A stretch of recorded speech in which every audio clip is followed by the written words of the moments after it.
আমি মোহাম্মদ সজীব চৌধুরী, স্বতন্ত্র ভিপি পদপ্রার্থী বিশ্বকবি রবীন্দ্রনাথ ঠাকুর হল ছাত্র সংসদ নির্বাচনে। আমি আমার প্রতিবন্ধকতাকে পাশ কাটিয়ে আমি জাকসুর নির্বাচনে অংশগ্রহণ করছি। আমি মনে করি যে আমাদের প্রতিবন্ধী শিক্ষার্থীদের প্রতিনিধিত্ব নিশ্চিত করার লক্ষ্যে আমাদের প্রতিবন্ধী শিক্ষার্থীদের সামনের দিকে এগিয়ে আসা দরকার নিজে থেকে। তো সেই জায়গা থেকে আমি উপলব্ধি করলাম যে আমি যেহেতু রবীন্দ্রনাথ হলে থাকছি এবং আমার বিগত সময়ে যে কর্মকাণ্ড ছিল সেখানে আমি আমার হলের শিক্ষার্থীদের খুব কাছাকাছি ছিলাম।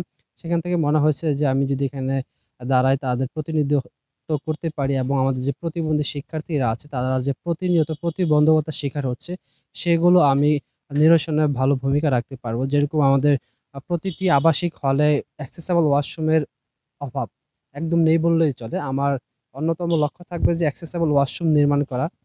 এছাড়া হল অভ্যন্তরে সকল ধরনের দলীয় ও লেজুর ভিত্তিক রাজনৈতিক প্রভাব মুক্ত রাখা, হল অভ্যন্তরে সুষ্ঠু শিক্ষার পরিবেশ নির্মাণ করা এবং আমাদের রিডিং রুমের যে একটা ঘাটতি আছে সেখানে প্রশাসনের মাধ্যমে আধুনিক শীততাপ নিয়ন্ত্রিত রিডিং রুমের ব্যবস্থা করা এবং মাদকমুক্ত হল নির্মাণে দৃঢ় প্রতিজ্ঞাবদ্ধ থাকা।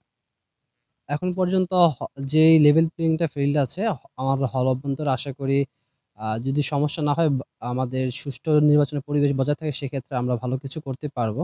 আর পূর্বে আমি ফিজিক্যালি চ্যালেঞ্জ ডেভেলপমেন্ট ফাউন্ডেশন সভাপতি হিসাবে বিশ্ববিদ্যালয়ের প্রতিবন্ধী শিক্ষার্থীদের প্রতিনিধি হিসাবে বিভিন্ন জায়গায় অ্যাডভোকেসি করেছি এবং তাদের যে বিভিন্ন সময় যে প্রতিবন্ধকতা ছিল শ্রুতি লেখক ম্যানেজ করে দেওয়া, তাদের ভর্তি পরীক্ষার সময় তাদের যে জটিলতাগুলো ছিল সেগুলোকে নিয়ে কাজ করা। ইভেন কিছু আমাদের কয়েকজন শিক্ষার্থী টাকার অভাবে ভর্তি হতে পারছিল না। সেই সময় আমরা আমাদের সংশ্লিষ্ট ডিনের সাথে যোগাযোগ করি এবং তারা সদয় হয়ে তাদের ভর্তি ফিটা মওকুফ করে দেয় এবং এছাড়াও আমাদের যে কিছুদিন আগে ৫১ ব্যাচের জুবায়ের শিক্ষার্থী মারা গিয়েছে, প্রতিবন্ধী শিক্ষার্থী।